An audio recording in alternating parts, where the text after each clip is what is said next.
വലിയ കുഴപ്പമില്ല, നമുക്ക് പഠിക്കാൻ പറ്റുന്ന സാധനം തന്നെയാണ് കേട്ടോ. ഓ, ഇതൊന്ന് കഴിഞ്ഞിരുന്നെങ്കിൽ, ഇയാളുടെ രോഗങ്ങളൊന്ന് കഴിഞ്ഞിരുന്നെങ്കിൽ നല്ലതായിരിക്കും എന്ന് അങ്ങോട്ട് ചിന്തിച്ച് കഴിയും മുമ്പേ അടുത്ത സാധനം വരാൻ പോവുകയാണ്. ഓക്കെ, ഇതെല്ലാം നമ്മൾ തരണം ചെയ്തല്ലേ പറ്റത്തുള്ളൂ. PSC ചോദ്യം മാറ്റാൻ നമുക്ക് പഠിച്ചല്ലേ പറ്റത്തുള്ളൂ പിള്ളേരെ. സോ നമ്മൾ പഠിക്കും. ഓക്കെ, ഒന്ന് അറ്റൻഡ് ചെയ്തേ പിള്ളേരെ.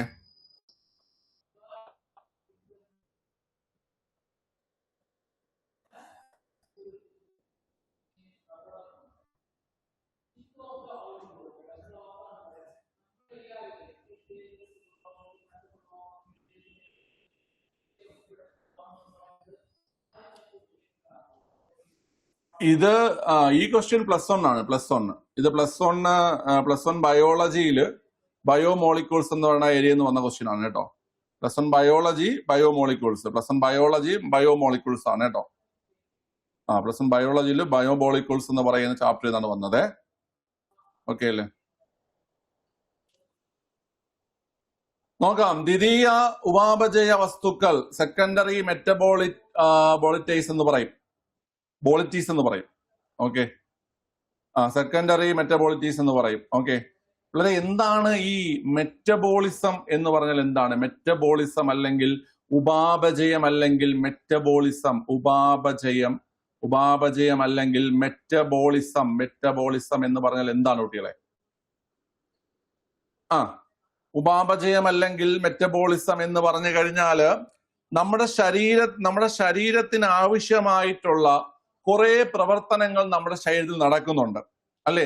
നമ്മുടെ ശരീരത്തിന് ആവശ്യമായിട്ടുള്ള കുറെ പ്രവർത്തനങ്ങൾ നമ്മുടെ ശരീരത്തിൽ നടക്കുന്നുണ്ട്. ഓക്കെ, ആ ശരീരത്തിൽ നടക്കുന്ന പ്രവർത്തനങ്ങൾക്ക് ആ പ്രവർത്തനങ്ങൾ നിങ്ങൾ മനസ്സിലാക്കേണ്ടത് നമ്മുടെ ശരീരത്തിൽ ധാരാളം നിർമ്മാണ പ്രവർത്തനങ്ങൾ നടക്കുന്നുണ്ട്. അതുപോലെ തന്നെ ഈ പറയുന്ന ശിഥിലീകരണ പ്രവർത്തനങ്ങൾ നടക്കുന്നുണ്ട് അല്ലേ? ഓക്കെ, നമ്മുടെ ശരീരത്തിൽ സ്കിന്ന് നിർമ്മിക്കപ്പെടുന്നില്ലേ പിള്ളേരെ?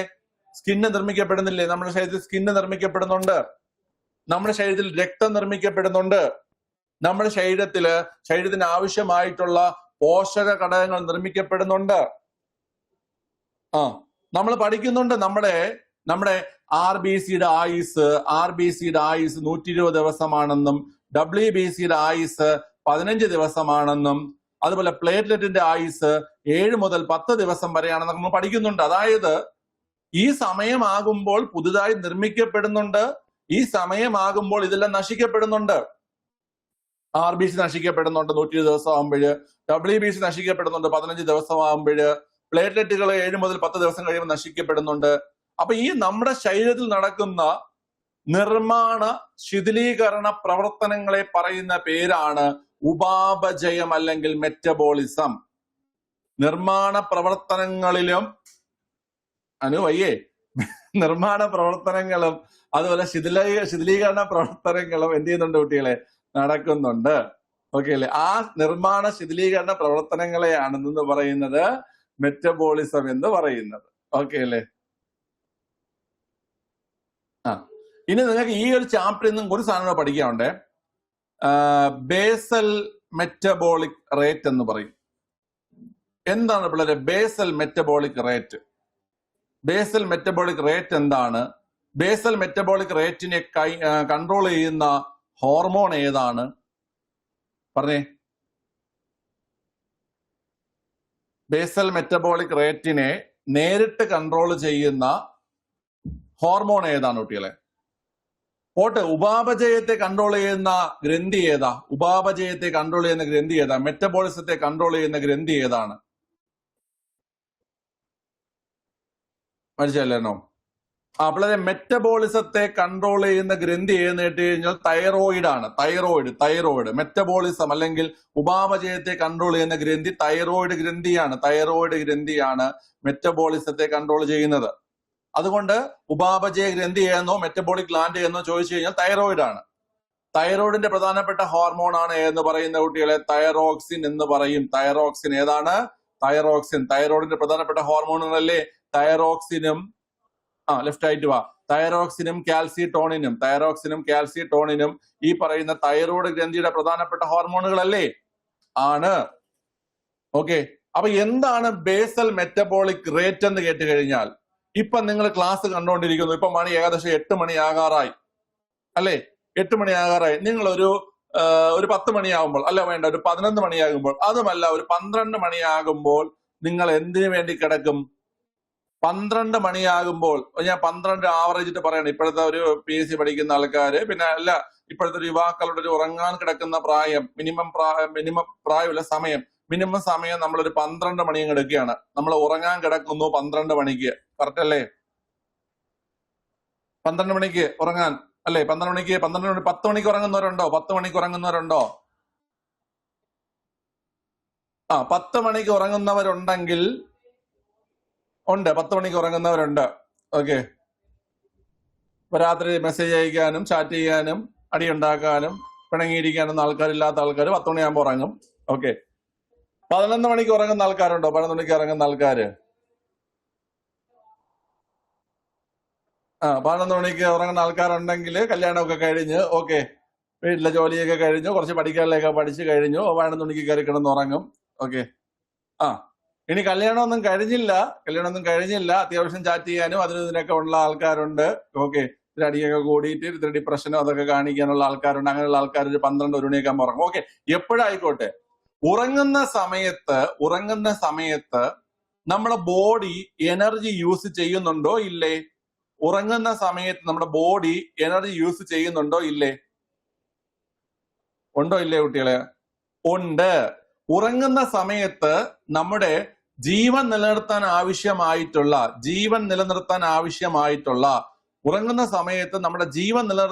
ആവശ്യമായിട്ടുള്ള ഊർജം മാത്രം ശരീരം ഉപയോഗിക്കും. അതിനെ പറയുന്ന പേരാണ് ബേസൽ മെറ്റബോളിക് റേറ്റ്. അതായത് ഉറങ്ങുന്ന സമയത്ത് നമ്മുടെ ഹൃദയം നിലയ്ക്കുന്നുണ്ടാ? ഇവിടെ ഉണ്ടാ? ഉറങ്ങുന്ന സമയം നമ്മുടെ ഹൃദയം നിലയ്ക്കുന്നില്ല, ശ്വാസകോശം നിലയ്ക്കുന്നില്ല, കരള് പ്രവർത്തിക്കുന്നുണ്ട്, വൃക്ക പ്രവർത്തിക്കുന്നുണ്ട്, ഇല്ലേ? നിങ്ങൾ ആരെങ്കിലും ഉറങ്ങുമ്പോൾ നോക്കിയാൽ മതി. ഇതെല്ലാം അറിയാൻ പറ്റൂല, ശ്വാസകോശത്തിന്റെയും ഹൃദയത്തിന്റെയൊക്കെ വേണമെങ്കിൽ അറിയാൻ പറ്റും. ഓക്കെ, അതൊക്കെ പ്രവർത്തിക്കും. നമുക്കറിയാൻ പറ്റില്ലല്ലോ. ഉറങ്ങുമ്പോൾ കൈ വെച്ചിട്ടുണ്ടെങ്കിൽ നമുക്കറിയാൻ പറ്റുമോ അത് പ്രവർത്തിക്കുന്നുണ്ടോ ഇല്ലേ എന്ന്? അപ്പൊ മറ്റൊരാൾ ഉറങ്ങുന്ന സമയത്ത് നമ്മൾ ശ്രദ്ധിക്കുക. ഓക്കെ, അപ്പൊ നമ്മുടെ ഹൃദയവും നമ്മുടെ ഈ പറയുന്ന കരളും നമ്മുടെ ശ്വാസകോശവും വൃക്കയും എല്ലാം പ്രവർത്തിക്കുന്നുണ്ട്. അപ്പൊ അത് പ്രവർത്തിക്കുന്നത് നമ്മുടെ ജീവൻ നിലനിർത്താനായിട്ടാണ്. അപ്പൊ ഉറങ്ങുന്ന സമയത്ത് നമ്മുടെ ബോഡി എനർജി യൂസ് ചെയ്യും. എന്തിനു വേണ്ടിയിട്ട്? ജീവൻ നിലനിർത്താൻ ആവശ്യമായ എനർജി യൂസ് ചെയ്യും. അങ്ങനെ ജീവൻ നിലനിർത്താൻ ആവശ്യമായ എനർജി യൂസ് ചെയ്യുന്നതിനെ പറയുന്ന പേരാണ് ബേസൽ മെറ്റബോളിക് റേറ്റ്. അതിനെ കൺട്രോൾ ചെയ്യുന്നത് തൈറോക്സിൻ ആണ്. അതിനെ കൺട്രോൾ ചെയ്യുന്നത് ആരാണ് കുട്ടികളെ? തൈറോക്സിൻ ആണ്. ഓക്കെ അല്ലേ?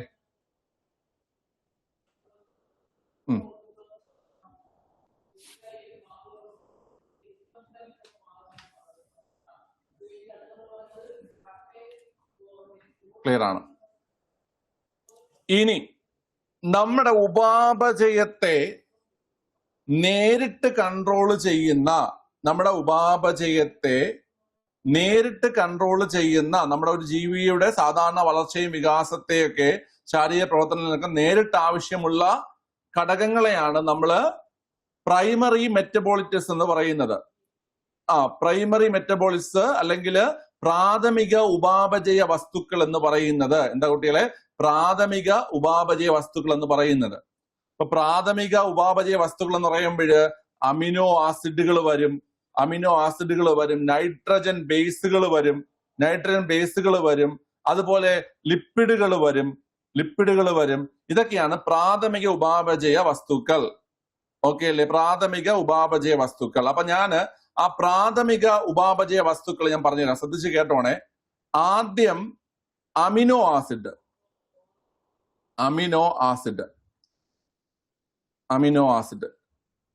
ആസിഡുകളിൽ പ്രാഥമിക ഉപാപചയ വസ്തുവായി വരുന്നത് ഏതെന്നറിയോ? അലാനിൻ. ഏതാ കുട്ടികളെ? അലാനിൻ. ഓക്കെ, പ്രാഥമിക ഉപാപചയ വസ്തുവായി വരുന്ന, പ്രൈമറി മെറ്റബോളിറ്റ്സ് ആയി വരുന്ന അമിനോ ആസിഡാണ് അലാനിൻ. അപ്പൊ അലാനിൻ എവിടെ? അലാനിൻ ഇവിടെയുണ്ട്, അലാനിൻ ഇവിടെയുണ്ട്, അലാനിൻ. ഓക്കെ അല്ലേ? ക്ലിയർ ആണ്. ഇനി രണ്ടാമത്തത്, പ്രാഥമികമായി വരുന്ന രണ്ടാമത്തതാണ് നൈട്രജൻ ബേസുകൾ. നൈട്രജൻ ബേസുകൾ, നൈട്രജൻ ബേസുകൾ. ഓക്കെ, നൈട്രജൻ ബേസുകൾ എന്ന് പറയുമ്പോൾ അഡിനിൻ വരുന്നുണ്ട്, അഡിനിൻ വരുന്നുണ്ട്, അതുപോലെ യൂറിഡിനും വരുന്നുണ്ട്. അഡിനിനും വരുന്നുണ്ട്, യൂറിഡിനും വരുന്നുണ്ട്. ഓക്കെ, അപ്പൊ അഡിനിൻ എവിടെ? അഡിനിൻ എവിടെ പിള്ളേരെ? അഡിനിൻ ദാ ഇവിടെയുണ്ട്, അതുപോലെ യൂറിഡിൻ ദാ ഇവിടെയുണ്ട്. അഡിനിൻ ദാ ഇവിടെയുണ്ട്, യൂറിഡിൻ ദാ ഇവിടെ വരുന്നുണ്ട്. ഓക്കെ അല്ലേ? പിന്നെ അതുപോലെ മൂന്നാമതായിട്ട് ലിപ്പിഡുകൾ വരുന്നുണ്ട്, ലിപ്പിഡുകൾ വരുന്നുണ്ട്, ലിപ്പിഡുകൾ വരുന്നുണ്ട്. ലിപ്പിഡുകളില് ലെസിത്തിൻ, ഏതാ കുട്ടികളെ? Lecithin, lecithin, lecithin. Okay, lecithin. Clear ആണ്. അപ്പൊ നമ്മുടെ ശരീരത്തിന് നേരിട്ട് ആവശ്യമുള്ള വളർച്ചയ്ക്കും വികാസത്തിനും മറ്റുമായിട്ട് ശരീരത്തിന് നേരിട്ട് ആവശ്യമുള്ള ഉപാപചയ വസ്തുക്കളെയാണ് പ്രാഥമിക ഉപാപചയ വസ്തുക്കൾ എന്ന് പറയുന്നത്. പ്രാഥമിക ഉപാപചയ വസ്തുക്കളായിട്ട് അമിനോ ആസിഡിൽ അലാനിൻ വരുന്നുണ്ട്, അമിനോ ആസിഡിൽ അലാനിൻ വരുന്നുണ്ട്. നൈട്രജൻ ബേസുകളിൽ അഡിനിനും യൂറിഡിനും വരുന്നുണ്ട്. എടാ, അഡിനിൻ അതുപോലെ തന്നെ യൂറിഡിൻ, അഡിനിൻ അതുപോലെ തന്നെ യൂറിഡിൻ വരുന്നുണ്ട്. അതുപോലെ ലിപ്പിഡുകളിൽ ലെസിത്തിൻ വരുന്നുണ്ട്, ലിപ്പിഡുകളിൽ ലെസിത്തിൻ വരുന്നുണ്ട്. അപ്പൊ നിങ്ങൾക്ക് പ്രാഥമിക ഉപാപചയ വസ്തുക്കൾ, അതായത് നമ്മുടെ ശരീരത്തിന്റെ വളർച്ചയ്ക്കും വികാസത്തിനും ശാരീരിക പ്രവർത്തനങ്ങൾ എന്നിവയ്ക്ക് നേരിട്ട് ആവശ്യമുള്ള ഘടകങ്ങളാണ് പ്രാഥമിക ഉപാപചയ വസ്തുക്കൾ. നേരിട്ട് ആവശ്യമുള്ള ഘടകങ്ങളാണ് പ്രാഥമിക ഉപാപചയ വസ്തുക്കൾ. അതിൽ അമിനോ ആസിഡിൽ അലാനിൻ, നൈട്രജൻ ബേസുകളിൽ അഡിനിനും യൂറിഡിനും, ലിപ്പിഡുകളിൽ ലെസിത്തിൻ. ഇത്രയും മനസ്സിലായോ? മനസ്സിലായോ കുട്ടികളെ? ഓക്കെ, ഇതൊക്കെ നമ്മൾ കഴിക്കുന്ന ആഹാരത്തിലൂടെയും മറ്റുമൊക്കെ നമുക്ക് ശരീരത്തിൽ ലഭിക്കുന്ന കാര്യങ്ങളാണ്. ഓക്കെ, അത് ഓർത്തിരിക്കുക കേട്ടോ. ശരി, ഇനി അപ്പം പ്രാഥമികം മനസ്സിലായി, നമുക്ക് ദ്വിതീയത്തിലേക്ക് പോവാം. ദ്വിതീയത്തിലേക്ക് പോവാം കുട്ടികളെ. നമ്മളെ ചോദ്യം ഇവിടെ ദ്വിതീയമാണ്. അപ്പൊ നമ്മൾ മനസ്സിലാക്കി രണ്ടാമത്തേലും നാലാമത്തേലും ഉള്ളത് പ്രാഥമികമാണ്, രണ്ടാമത്തേലും നാലാമത്തേലും ഉള്ളത് പ്രാഥമികമാണ്. നമുക്കിനി വേണ്ട ദ്വിതീയമാണ്. അപ്പോൾ ദ്വിതീയം എന്ന് പറഞ്ഞാൽ നമ്മുടെ സാധാരണ ശാരീരിക വളർച്ചയ്ക്കോ വികാസത്തിനോ നേരിട്ട് ആവശ്യമില്ല. ഇത് മരുന്നുകളായിട്ടും മറ്റുമൊക്കെ നമുക്ക് ആവശ്യമായിട്ടുള്ളതാണ്. മരുന്നുകളോ അല്ലെങ്കിൽ മറ്റേതെങ്കിലും ഒരു സപ്ലിമെന്റ് ആയിട്ട് നമുക്ക് ആവശ്യമുള്ളതാണ് ദ്വിതീയ ഉപാപചയ വസ്തുക്കൾ എന്ന് പറയുന്നത്. ഓക്കെ, ക്ലിയർ ആണ്. ഈ ദ്വിതീയ ഉപാപചയ വസ്തുക്കള് സസ്യങ്ങളിൽ നിന്നോ ഫംഗസുകളിൽ നിന്നോ അല്ലെങ്കിൽ ഈ പറയുന്ന സസ്യങ്ങളിൽ നിന്നോ ഫംഗസുകളിൽ നിന്നോ അല്ലെങ്കിൽ ഈ പറയുന്ന പൂപ്പലുകൾ തുടങ്ങിയ സൂക്ഷ്മജീവികൾ തുടങ്ങിയ അവയിൽ നിന്ന് നമ്മൾ വേർതിരിച്ചെടുക്കുന്നതാണ്. മനസ്സിലായില്ലേ? നമ്മുടെ ശരീരത്തിന്റെ വളർച്ചയ്ക്കും വികാസത്തിനും നേരിട്ട് ആവശ്യമില്ല. ഔഷധമായിട്ടോ മറ്റേതെങ്കിലും രീതിയിലോ നമുക്ക് ആവശ്യമായിട്ട് വരുന്നതാണ് എന്ന് പറയുന്ന കുട്ടികളെ ഈ പറയുന്ന ദ്വിതീയ ഉപാപചയ വസ്തുക്കൾ എന്ന് പറയുന്നത്. മനസ്സിലായല്ലോ? ഓക്കെ, അപ്പം ഇവിടെ നമ്മൾ നോക്കുമ്പോൾ നിങ്ങൾ ഇതിൽ കണ്ടിട്ടുള്ള ഒരു സാധനമുണ്ട്, കുർക്കുമിനും റെസിനും ഒക്കെ കണ്ടു കാണും. നിങ്ങൾ കുർക്കുമിനും റെസിനൊക്കെ കണ്ടു കാണും അല്ലെ? കുർക്കുമിനും റെസിനൊക്കെ.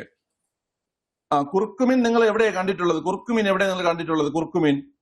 കുർക്കുമിൻ മഞ്ഞളിന് നിറം നൽകുന്ന വർണ്ണവസ്തുവാണ്. മഞ്ഞളിന് നിറം നൽകുന്ന വർണ്ണവസ്തുവാണ് കുർക്കുമിൻ എന്ന് പറയുന്നത്. ഓക്കെ അല്ലേ?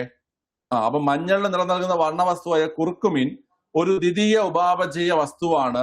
അതുപോലെ റിസിൻ എന്താണ് കുട്ടികളെ?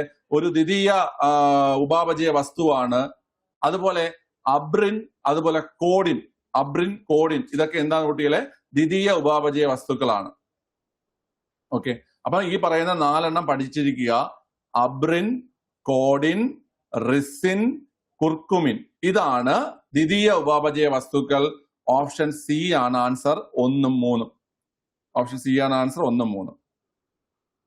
അപ്പൊ നമ്മുടെ ശരീരത്തിന്റെ വളർച്ചയ്ക്കും വികാസത്തിനും നേരിട്ട് ആവശ്യമുള്ള ഉപാപചയ വസ്തുക്കളെ പ്രാഥമിക ഉപാപചയ വസ്തുക്കൾ എന്ന് പറയുന്നു. നമ്മൾ അതിന്റെ പേരുകൾ പഠിച്ചു. Adenine, alanine, lecithin, uridine. എന്നാൽ നേരിട്ട് ആവശ്യമില്ല, നമുക്ക് നേരിട്ട് ശരീരത്തിന്റെ വളർച്ചയ്ക്കും വികാസത്തിനും നേരിട്ട് ആവശ്യമില്ല. മരുന്നുകളായിട്ടോ മറ്റ് സപ്ലിമെന്റ് ആയിട്ടോ നമുക്ക് ആവശ്യമായി വരുന്നതാണ് ദ്വിതീയ ഉപാപചയ വസ്തുക്കൾ. ദ്വിതീയ ഉപാപചയ വസ്തുക്കൾ എന്ന് പറയുന്നത് മരുന്നുകളായിട്ടോ മറ്റ് സപ്ലിമെന്റ് ആയിട്ടോ നമുക്ക് ആവശ്യം വരുന്നതാണ്. അത് സസ്യങ്ങളിൽ നിന്നോ ഫംഗസുകളിൽ നിന്നോ സൂക്ഷ്മജീവികളിൽ നിന്നോ നമുക്ക് ലഭിക്കുന്നതാണ്. അപ്പം ദ്വിതീയ ഉപാപചയ വസ്തുക്കൾ നമ്മൾ പഠിച്ചു. Abrin, codeine, ricin, curcumin. Abrin, codeine, ricin, curcumin. ആ നാലെണ്ണം പഠിച്ചിരിക്കുക. പിന്നെ മറ്റേ നാലെണ്ണവും പഠിച്ചിരിക്കുക നമ്മൾ പഠിച്ചു വെച്ചിട്ട്. ഓക്കെ അല്ലേ? Adenine, uridine, alanine, lecithin. Adenine, uridine, alanine, lecithin ഇതൊക്കെ പ്രാഥമിക ഉപാപചയ വസ്തുക്കളും abrin, codeine, ricin, curcumin. Abrin, codeine, ricin, curcumin എന്നിവ ദ്വിതീയ ഉപാപചയ വസ്തുക്കളുമാണ്. അതിൽ നിങ്ങൾ മനസ്സിലാക്കേണ്ട മറ്റൊരു കാര്യം, അലാനിൻ എന്ന് പറഞ്ഞാൽ അമിനോ ആസിഡ് ആണ്. അഡിനിനും യുറിഡിനും നൈട്രജൻ ബേസുകളാണ്. അഡിനിനും യുറിഡിനും നൈട്രജൻ ബേസുകളാണ്. ലെസിത്തിൻ എന്ന് പറഞ്ഞു കഴിഞ്ഞാൽ ലിപ്പിഡാണ്. ലെസിത്തിൻ എന്ന് പറഞ്ഞു കഴിഞ്ഞാൽ ലിപ്പിഡാണ്. ഓക്കെ അല്ലേ? ശരി, വളരെ ഓക്കെ ആണെങ്കിൽ നമുക്ക് മുന്നോട്ട് പോകാം. ഓക്കെ ആണെങ്കിൽ മുന്നോട്ട് പോകാം. നോട്ട് ചെയ്തുവെങ്കിൽ, പറഞ്ഞ കാര്യങ്ങൾ നോട്ട് ചെയ്തുവെങ്കിൽ മുന്നോട്ട് പോകാം. ഓക്കെ. ഇതൊക്കെ എഴുതാൻ നല്ല പാടുള്ള ക്വസ്റ്റ്യൻ ആണ് കേട്ടോ. കാരണം ഇതുവരെ PSC ഇങ്ങനെ ഒരു പാറ്റേണിലോട്ട് കയറി വന്നിട്ടില്ലാത്ത നല്ല നിലവാരമുള്ള ചോദ്യങ്ങളാണ്. നമ്മളത് എന്ത് ചെയ്തു? ഇപ്പൊ പഠിച്ചു. അപ്പൊ ഇനി ഇത് ചോദിച്ചാൽ നമുക്ക് എഴുതാൻ പറ്റും. ഓക്കെ അല്ലേ? അപ്പൊ നിങ്ങൾ മനസ്സിലാക്കാനുള്ള കാര്യം എന്ന് പറഞ്ഞു കഴിഞ്ഞാൽ, നമ്മൾ ഈ ക്ലാസ് എടുക്കുന്നത് വരെ, ഇപ്പൊ ഈ ക്ലാസ് എടുക്കുന്നത് വരെയും ഇത് ആരും റെഫർ ചെയ്തിട്ടില്ല. അപ്പൊ കോമ്പറ്റേറ്റീവ് എക്സാമിന് പഠിക്കുന്ന 90% ആൾക്കാരും എന്ത് തന്നെയാണ് ചെയ്യുന്നത്? ഇത് നോക്കാൻ പോകുന്നില്ല. പക്ഷെ നിങ്ങളിപ്പോ അത് പഠിച്ചു, മനസ്സിലായ? ഇൻ കേസ് ഞാൻ പഠിപ്പിച്ചില്ലായിരുന്നെങ്കിൽ കൂടി നിങ്ങൾ ഇത് പഠിക്കണമായിരുന്നു. മനസ്സിലായ? അതാണ് വേണ്ടത്. പുതിയ പാറ്റേൺ നിങ്ങൾ മനസ്സിലാക്കണം. ഓക്കെ. ഞാനിപ്പോ ഇത് പഠിപ്പിച്ചു എന്നുള്ള ക്രെഡിറ്റ് പറയുന്നതല്ല, നിങ്ങൾ ചെയ്യേണ്ട കാര്യത്തെ കുറിച്ചാണ് പറഞ്ഞ് മനസ്സിലാക്കുന്നത്. ഒരു പുതിയ ചോദ്യം വരുന്നു. ആ ചോദ്യത്തിന്റെ സോഴ്സ് തപ്പിപ്പിടിക്കുക. ആ ചോദ്യം എവിടെ നിന്ന് ചോദിച്ചു, അതുമായി ബന്ധപ്പെട്ട് ഇനി എന്തൊക്കെ ചോദിക്കാൻ സാധ്യതയുണ്ടെന്ന് മനസ്സിലാക്കി അത് പഠിക്കുക. അതാണ് ഒരു കോമ്പറ്റേറ്റീവ് എക്സാമിന് മത്സര ബുദ്ധിയോടെ തയ്യാറെടുക്കുന്ന ഒരു ഉദ്യോഗാർത്ഥി ചെയ്യേണ്ട കാര്യം. നിങ്ങൾ ചെയ്തില്ല എന്നാണ് പറഞ്ഞത്. എത്ര പേര് റെഫർ ചെയ്യാൻ ശ്രമിച്ചു ഇത്? എത്ര പേര് റെഫർ ചെയ്യാൻ ശ്രമിച്ചു ഇത്? 0 ആയിരിക്കും. ക്വസ്റ്റ്യൻ എടുത്തു നോക്കിയ ആൾക്കാരെങ്കിലും ഉണ്ടോ? ഇല്ല. ഓക്കെ. കൊളസ്ട്രോത്തിൽ കാണപ്പെടുന്ന ആന്റിബോഡിയൊക്കെ ഞാൻ നിങ്ങൾക്ക് പഠിപ്പിച്ചു തന്നിട്ടുണ്ട്. അതുപോലെ യൂട്യൂബിൽ ക്ലാസ് കിടപ്പുണ്ട്. കൊളസ്ട്രോത്തിൽ അല്ലെങ്കിൽ അമ്മയുടെ മുലപ്പാലിൽ കാണപ്പെടുന്ന ആന്റിബോഡി ഏതാ കുട്ടികളെ? IgA ആണ്. IgA ആണ് അല്ലേ? IgA ആണ്. ഓക്കെ. ആ യൂട്യൂബിൽ ക്ലാസ് എടുത്തതില് ഒരു പോയിന്റ് ഞാൻ പറഞ്ഞിട്ടില്ല, അതിപ്പോ പറഞ്ഞു തരികയാണ്. ബാക്കി യൂട്യൂബിൽ കിടപ്പുണ്ട്, കണ്ടു നോക്കി. അതൊരു 5 മിനിറ്റ് വീഡിയോ ആണ്. 5 മിനിറ്റ് വീഡിയോ കൊണ്ട് നിങ്ങൾക്ക് ആന്റിബോഡി മനസ്സിലാക്കാൻ പറ്റും. 5 മിനിറ്റ് കൊണ്ട്. അതിങ്ങനെയാണ്. ആ പറയാതെ പോയ പോയിന്റ് ഇതാണ്: രോഗാണുക്കളോട് ആദ്യം പ്രതികരിക്കുന്ന ആന്റിബോഡി ഏതാണ്? രോഗാണുക്കളോട് ആദ്യം പ്രതികരിക്കുന്ന ആന്റിബോഡി ഏതാണ്? രോഗാണുക്കളോട്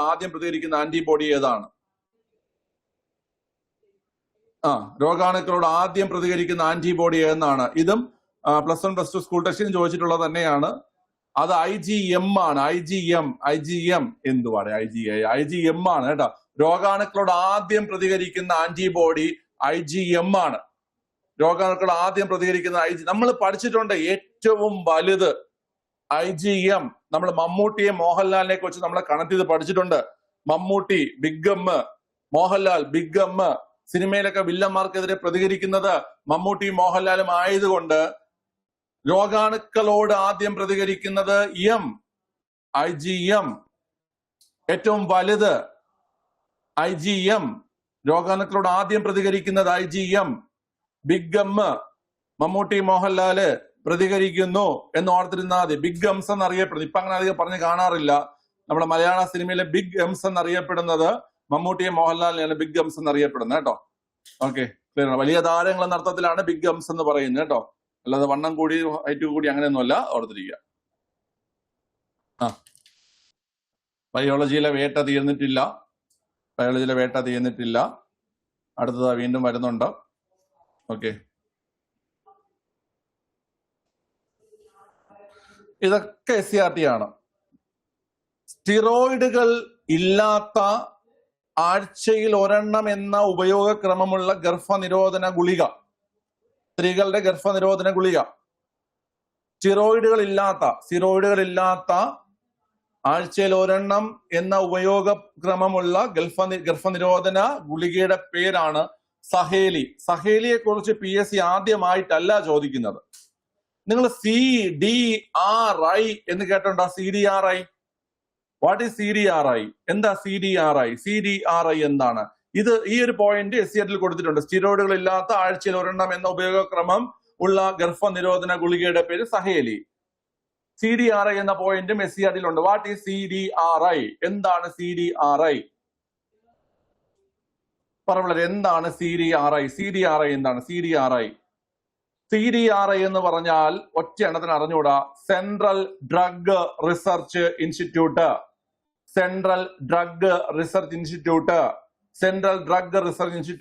എവിടെ സ്ഥിതി ചെയ്യുന്നു? പറ. സെൻട്രൽ ഡ്രഗ് റിസർച്ച് ഇൻസ്റ്റിറ്റ്യൂട്ട് എവിടെ സ്ഥിതി ചെയ്യുന്നു?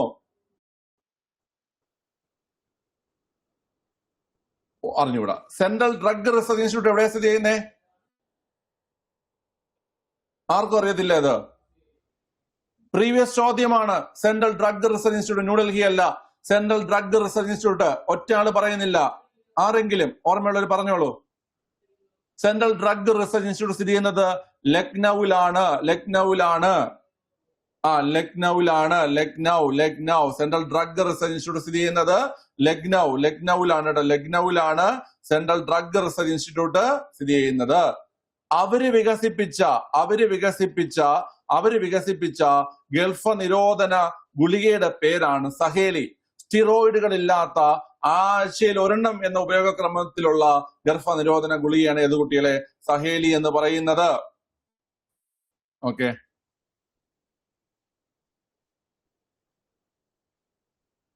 മനസ്സിലായാടെ?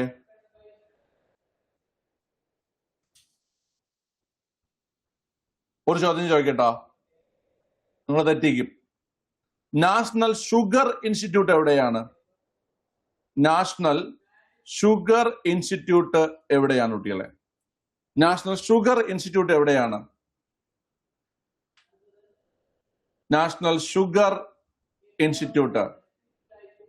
Sugar institute. കറക്റ്റ് ആണ്. പിങ്കി, ആനു, എല്ലാവർക്കും അറിയാം. നാഷണൽ ഷുഗർ ഇൻസ്റ്റിറ്റ്യൂട്ട് എവിടെയെന്ന് കേട്ടുകഴിഞ്ഞാൽ കാൺപൂരാണ് അല്ലേ? കാൺപൂരാണ്. നിങ്ങൾ ഇങ്ങനെ കണക്ട് ചെയ്ത് വെക്കുക. ഷുഗർ വന്നു കഴിഞ്ഞാൽ കണ്ണിന് കേടാകും.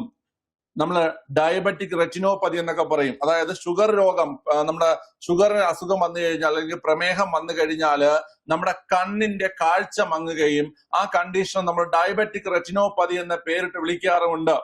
Diabetic retinopathy. ഓക്കെ, അപ്പൊ നാഷണൽ ഷുഗർ ഇൻസ്റ്റിറ്റ്യൂട്ട് എവിടെയെന്ന് കേട്ട് കഴിഞ്ഞാൽ കാൺപൂരാണ്. എന്നാൽ national sugarcane research institute അതെവിടെയാണെന്ന് കേട്ടാൽ ലക്നൌവിലാണ്. ഷുഗർ കെയിൻ റിസർച്ച് ഇൻസ്റ്റിറ്റ്യൂട്ട് എവിടെയെന്ന് കേട്ട് കഴിഞ്ഞാൽ ലക്നൌവിലാണ്. ഓക്കെ, അപ്പൊ ഈ പറഞ്ഞ ചോദ്യങ്ങളെ ഒന്നുകൂടെ ഓർമ്മിപ്പിക്കുകയാണ്. ഇമ്പോർട്ടന്റ് ചോദ്യങ്ങളാണ് പറഞ്ഞത്. CDRI, central drug research institute Lucknow നിർമ്മിച്ച അല്ലെങ്കിൽ വികസിപ്പിച്ചെടുത്ത സ്റ്റിറോയിഡുകൾ ഇല്ലാത്ത ആഴ്ചയിൽ ഒരെണ്ണം എന്ന ഉപയോഗക്രമത്തിൽ സ്ത്രീകൾക്ക് വേണ്ടിയിട്ടുള്ള ഗർഭനിരോധന ഗുളികയാണ് എന്ന് പറയുന്നത് സഹേലി. ഓക്കെ അല്ലേ? സഹേലി ക്ലിയർ ആണ്. നിങ്ങൾ ഈ ട്യൂബെക്ടമി,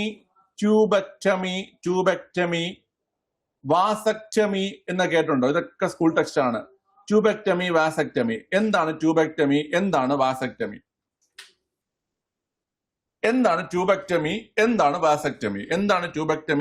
വാസക്ടമി? പറഞ്ഞേ.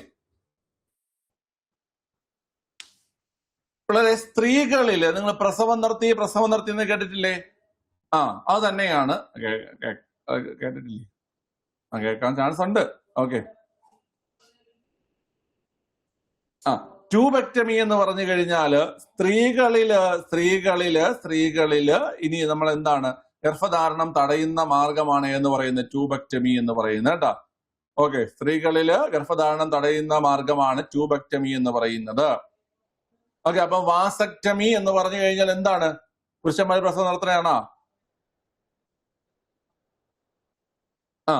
വാസക്ടമി എന്ന് പറഞ്ഞു കഴിഞ്ഞാൽ പുരുഷന്മാരുടെ ആ ഒരു ശേഷി നശിപ്പിക്കുന്നതിനെ പറയുന്ന പേരാണ് വാസക്ടമി. നിങ്ങൾക്ക് ചോദിക്കും ട്യൂബക്ടമിയും വാസക്ടമിയും മാറിപ്പോവരുത്. നിങ്ങൾ വാസു എന്ന് ഓർത്തിരുന്ന വാസു ഉണ്ടെന്ന് അറിയത്തില്ലേ? വാസു നമ്മുടെ മറ്റേ കുഞ്ഞിക്കൂനല്ല, നമ്മുടെ കുഞ്ഞിക്കൂനൻ സിനിമയിലെ മറ്റേ ഇങ്ങനെ ഉണ്ടല്ലോ, ഇതിന്റെ പേരും പറഞ്ഞില്ല, സായി കുമാറിന്റെ ക്യാരക്ടറിന്റെ പേരാണ് വാസു. ഓക്കെ അല്ലേ? വാസു. അപ്പൊ വാസു ഒരു പുരുഷനെന്ന് ഓർത്തിരുന്നാൽ മതി. അപ്പം വാസക്ടമി പുരുഷന്മാരിലും ട്യൂബക്ടമി സ്ത്രീകളിലുമാണ്. വാസക്ടമി പുരുഷന്മാരിലും ട്യൂബക്ടമി സ്ത്രീകളിലുമാണെന്ന് മനസ്സിലാക്കട്ടെ. ട്യൂബക്ടമി സ്ത്രീകൾ, വാസക്ടമി പുരുഷന്മാര് കേട്ടോ. ഓക്കെ അല്ലേ? ക്ലിയർ ആണ്. പിന്നെ CDRI നമ്മൾ പറഞ്ഞു. പിന്നെ sugar institute, national sugar institute കാൺപൂരാണ്. ഷുഗറിന്റെ അസുഖം വന്നു കഴിഞ്ഞാൽ കണ്ണിന് പ്രശ്നമാണെന്നും sugarcane research institute Lucknow ആണെന്ന് ഓർത്തിരിക്കുക. ഓക്കെ, ശരി. അടുത്ത ക്വസ്റ്റ്യൻ നോക്കടാ. മണ്ണിൽ സ്വതന്ത്രമായി കാണപ്പെടുന്ന നൈട്രജൻ സ്ഥിരീകരണ ബാക്ടീരിയ ആണ് ഡാഷ്. ഏതാ കുട്ടികളെ? ഓക്കെ, പക്ഷെ പ്രൊഫഷണൽ ആൻസർ കീയില് ഓപ്ഷൻ ഡി ആണ് കിടക്കുന്നത് കേട്ടോ. പ്രൊഫഷണൽ ആൻസർ കീയില് ഓപ്ഷൻ ഡി ആണ് കിടക്കുന്നത്. പക്ഷെ സ്കൂൾ ടെക്സ്റ്റിൽ നിന്നുള്ള ക്വസ്റ്റ്യൻ ആണ്, കൃത്യമായി കൊടുത്തിട്ടുണ്ട്. ഏതാണ്? മണ്ണിൽ കാണപ്പെടുന്ന നൈട്രജൻ സ്ഥിരീകരണ ബാക്ടീരിയ അസറ്റോബാക്ടർ ആണ് അല്ലെ? അസറ്റോബാക്ടർ ആണ്. എന്താണ് കുട്ടികളെ നൈട്രജൻ സ്ഥിരീകരണം അല്ലെങ്കിൽ നൈട്രജൻ ഫിക്സേഷൻ? നൈട്രജൻ സ്ഥിരീകരണം അല്ലെങ്കിൽ നൈട്രജൻ ഫിക്സേഷൻ എന്താണ്? പറഞ്ഞേ, നൈട്രജൻ സ്ഥിരീകരണം അല്ലെങ്കിൽ നൈട്രജൻ ഫിക്സേഷൻ എന്താണ്? പിള്ളേരെ, മണ്ണില് നമ്മുടെ മണ്ണിലേക്ക് എത്തുന്ന നൈട്രജനെ ആ രൂപത്തിൽ സസ്യങ്ങൾക്ക് ഉപയോഗിക്കാൻ കഴിയത്തില്ല. ഓക്കെ അല്ലേ? അന്തരീക്ഷത്തിലെ നൈട്രജനെ നൈട്രേറ്റ് ആക്കി മാറ്റിയാൽ മാത്രമേ സസ്യങ്ങൾക്ക് അതിനെ ഉപയോഗിക്കാൻ പറ്റത്തുള്ളൂ. അന്തരീക്ഷത്തിലെ നൈട്രജനെ നൈട്രേറ്റ് ആക്കി മാറ്റുന്ന ആ ഒരു പ്രവർത്തനത്തെ പറയുന്ന പേരാണ് നൈട്രജൻ സ്ഥിരീകരണം. അല്ലെങ്കിൽ നൈട്രജൻ ഫിക്സേഷൻ. മനസ്സിലാക്കുക, ഇത്രയേ ഉള്ളൂ. അന്തരീക്ഷത്തിലെ നൈട്രജനെ അതേ രൂപത്തിൽ സസ്യങ്ങൾക്ക് ഉപയോഗിക്കാൻ കഴിയില്ല. ആ നൈട്രജനെ എന്താക്കി മാറ്റണം? നൈട്രേറ്റ് ആക്കി മാറ്റണം. ആ നൈട്രേറ്റ് ആക്കി മാറ്റുന്ന പ്രവർത്തനത്തെ പറയുന്ന പേരാണ് നൈട്രജൻ ഫിക്സേഷൻ. നൈട്രജൻ ഫിക്സേഷൻ നടത്തുന്ന മണ്ണിൽ കാണപ്പെടുന്ന ബാക്ടീരിയയുടെ പേര് അസറ്റോബാക്ടർ എന്നും നൈട്രജൻ ഫിക്സേഷൻ നടത്തുന്ന പയറ് ചെടി പോലത്തെ സസ്യങ്ങളുടെ വേരിൽ കാണപ്പെടുന്നത് റൈസോബിയവും. ഓക്കെ, പയറ് ചെടി പോലത്തെ സസ്യങ്ങളുടെ വേരിൽ കാണപ്പെടുന്നത് റൈസോബിയം, മണ്ണിൽ കാണപ്പെടുന്നത് അസറ്റോബാക്ടർ. പയറ് ചെടിയുടെയും മറ്റും പേരിൽ കാണപ്പെടുന്നത് റൈസോബിയം. ഓക്കെ അല്ലേ? ക്ലിയർ ആണ്. ശരി. റൈബോസോം എന്ന് കേട്ടോണ്ടോ നിങ്ങൾ? Ribosome, what is ribosome? എന്താണ് റൈബോസോം? റൈസോബിയം ബാക്ടീരിയ ആണെങ്കിൽ, നൈട്രജൻ ഫിക്സേഷൻ ബാക്ടീരിയ ആണെങ്കിൽ എന്താണ് റൈബോസോം എന്താ പിള്ളേരെ? റൈബോസോം ആണ് കോശത്തിന്റെ പ്രോട്ടീൻ ഫാക്ടറി എന്നറിയപ്പെടുന്നത്. കോശത്തിന്റെ പ്രോട്ടീൻ ഫാക്ടറി എന്നറിയപ്പെടുന്നത് റൈബോസോം ആണ്.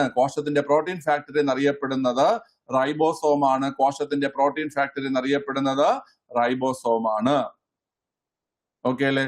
അസറ്റോബാക്ടർ മണ്ണിൽ കാണപ്പെടുന്ന നൈട്രജൻ സ്ഥിരീകരണ ബാക്ടീരിയ, റൈസോബിയം പയറ് ചെടിയുടെയും മറ്റും വേരിൽ കാണപ്പെടുന്ന നൈട്രജൻ സ്ഥിരീകരണ ബാക്ടീരിയ.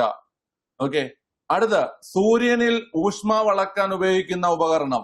പറഞ്ഞേ, സൂര്യനിൽ ഊഷ്മാവ് അളക്കാൻ ഉപയോഗിക്കുന്ന ഉപകരണം എല്ലാവർക്കും അറിയായിരിക്കുമെന്ന് വിശ്വസിക്കുന്നു. സൂര്യനിലും നക്ഷത്രങ്ങളിലും മറ്റും ഊഷ്മാവ് അളക്കാൻ ഉപയോഗിക്കുന്ന ഉപകരണം ഏത് വീട്ടിലെ? പൈറോമീറ്റർ. ഓക്കെ, ഉയർന്ന ഊഷ്മാവിനെ കുറിച്ചുള്ള പഠനം പറഞ്ഞേ. ഉയർന്ന ഊഷ്മാവിനെ കുറിച്ചുള്ള പഠനം എന്താണ്? ഉയർന്ന ഊഷ്മാവിനെ കുറിച്ചുള്ള പഠനമാണ് പൈറോജെനിക്സ്. എന്താ കുട്ടികളെ? പൈറോജെനിക്സ്. ഉയർന്ന ഊഷ്മാവിനെ കുറിച്ചുള്ള പഠനം പൈറോജെനിക്സ്. ഉയർന്ന ഊഷ്മാവ് അളക്കാനുള്ള ഉപകരണം പൈറോമീറ്റർ. ഉയർന്ന ഊഷ്മാവിനെ കുറിച്ചുള്ള പഠനം പൈറോജെനിക്സ്. ഉയർന്ന ഊഷ്മാവ് അളക്കാൻ സൂര്യനിലെ നക്ഷത്രങ്ങളിലെ മറ്റും ഊഷ്മാവ് അളക്കാനുള്ള ഉപകരണമാണ് പൈറോമീറ്റർ. ഓക്കെ, അങ്ങനെയെങ്കിൽ താഴ്ന്ന ഊഷ്മാവിനെ കുറിച്ചുള്ള പഠനം, താഴ്ന്ന ഊഷ്മാവിനെ കുറിച്ചുള്ള പഠനം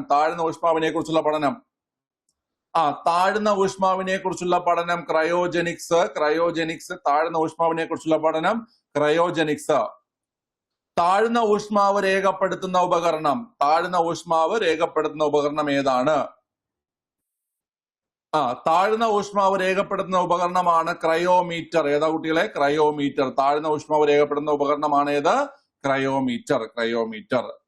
ഓക്കെ, അപ്പൊ ഈ 4 കാര്യങ്ങൾ മറക്കണ്ട. സൂര്യനിലെ ഊഷ്മാവ് പൈറോമീറ്റർ, ഉയർന്ന ഊഷ്മാവ് അളക്കുന്നത് പൈറോമീറ്റർ, ഉയർന്ന ഊഷ്മാവിനെ കുറിച്ചുള്ള പഠനം പൈറോജനിക്സ്, താഴ്ന്ന ഊഷ്മാവിനെ കുറിച്ചുള്ള പഠനം ക്രയോജനിക്സ്, താഴ്ന്ന ഊഷ്മാവ് അളക്കാനുള്ള ഉപകരണം ക്രയോമീറ്റർ. സൂര്യനിലെ ഊഷ്മാവ് എത്ര? കുട്ടികളെ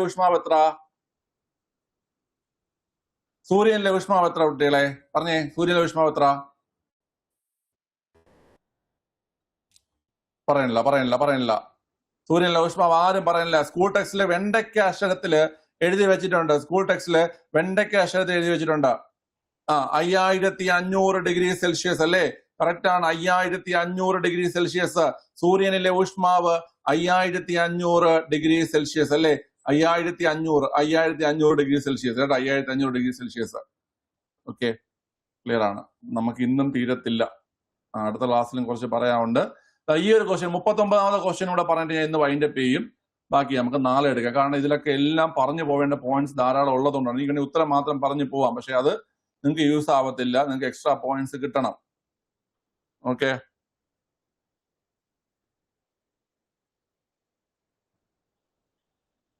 ഒരു യന്ത്രത്തോക്കിൽ നിന്നും 1 സെക്കൻഡിൽ m പിണ്ഡവും v പ്രവേഗവുമുള്ള n ബുള്ളറ്റുകൾ പുറപ്പെട്ടാൽ യന്ത്രത്തോക്കിൽ അനുഭവപ്പെടുന്ന ബലം. വളരെ സിമ്പിൾ ആണ് കുട്ടികൾ. ഇപ്പോൾ n ബുള്ളറ്റുകൾ, ഈ ബുള്ളറ്റുകളുടെ എണ്ണം ഒന്നും പറയുന്നില്ല. നിങ്ങൾ ഒരു ബുള്ളറ്റ് കണ്ടുപിടിച്ച് ഒരു ബുള്ളറ്റിന്റെ ബലം ഒന്ന് കണ്ടുപിടിച്ച് പിണ്ഡവും പ്രവേഗവും തന്നിരുന്നാൽ ബലം കണ്ടുപിടിക്കാനുള്ള ഇക്വേഷൻ എന്തുവാടാ? പിണ്ഡവും പ്രവേഗവും തന്നിരുന്നാൽ ബലം കണ്ടുപിടിക്കാനുള്ള ഇക്വേഷൻ എന്തുവാ? മാസ് തന്നിട്ടുണ്ട്, വെലോസിറ്റിയും തന്നിട്ടുണ്ട്. മാസും വെലോസിറ്റിയും തന്നു കഴിഞ്ഞാൽ ബലം കണ്ടുപിടിക്കാനായിട്ടുള്ള ഇക്വേഷൻ എന്തുവാ? മാസ് ഇൻറ്റു വെലോസിറ്റി അല്ലേ? mv അല്ലേടാ? mv അല്ലേ? പിള്ളേരെ, മാസ് തന്നിട്ടുണ്ട്, പ്രവേഗം തന്നിട്ടുണ്ട്. അപ്പൊ ഒരു ബുള്ളറ്റിൻ്റെത് mv, ഒരു ബുള്ളറ്റിന്റെ mv, മാസിന്റെ വെലോസിറ്റി. ഇവിടെ എത്ര ബുള്ളറ്റ് ഉണ്ടെന്നാ പറയുന്നേ? n ബുള്ളറ്റ് ഉണ്ടെന്നല്ലേ പറയുന്നത്? പിള്ളേരെ. അപ്പൊ n ബുള്ളറ്റ് ആവുമ്പോ അനുഭവപ്പെടുന്നത് ബലം കണ്ടുപിടിക്കാനായിട്ട് എന്താ? n into mv. ഇത്രേ ഉള്ളൂ. Option A. മനസ്സിലായ? മാസിന്റെ വെലോസിറ്റിയാണ് ബലം കണ്ടുപിടിക്കാനുള്ള ഇക്വേഷൻ എന്ന് അറിയാമെങ്കിൽ, അതായത് മാസും പ്രവേഗവും തന്നിരുന്നാൽ അതറിയാമെങ്കിൽ ഉത്തരം എളുപ്പമാണ്. ഒരു ബുള്ളറ്റിൻ്റെത് മാസിന്റെ വെലോസിറ്റി. അപ്പം n ബുള്ളറ്റ് ആകുമ്പോൾ n ഇൻറ്റു മാസിന്റെ വെലോസിറ്റി കേട്ടോ. nmv ആണ് ആൻസർ. ഓക്കെ, നോട്ട് ചെയ്ത് വെക്കുക. nmv ആണ് ആൻസർ കേട്ടോ. ഓക്കെ, ക്ലിയർ ആണ്. ശരി, അപ്പൊ പിള്ളേർ നമുക്ക് ഇത് തൊട്ട് നമുക്ക് നാളെ എക്സ്പ്ലെയിൻ ചെയ്യാം. ഇതൊക്കെ പറയേണ്ട കാര്യങ്ങളുണ്ട്. ഓക്കെ, അതുപോലെ തന്നെ ഈ പറയുന്ന ക്വസ്റ്റ്യൻസ് നമുക്ക് ധാരാളം സംസാരിക്കേണ്ട കാര്യങ്ങളൊക്കെ ഉണ്ട്. ഓക്കെ, അതുപോലെ തന്നെ നമ്മുടെ സയൻസ് ആൻഡ് ടെക്നോളജി അല്ലല്ലോ നമ്മുടെ. ഓക്കെ, അതും കൂടെ നോക്കിയിട്ട് ഞാൻ എന്ത് ചെയ്യാം കുട്ടികളെ പറഞ്ഞുതരാം. ഓക്കെ അല്ലേ? ഡൗട്ട് വല്ലതും കിട്ടിയ കേട്ടോ, നോക്കിയിട്ട് നാളെ പറഞ്ഞുതരാം കേട്ടോ. ശരി, ഓക്കെ.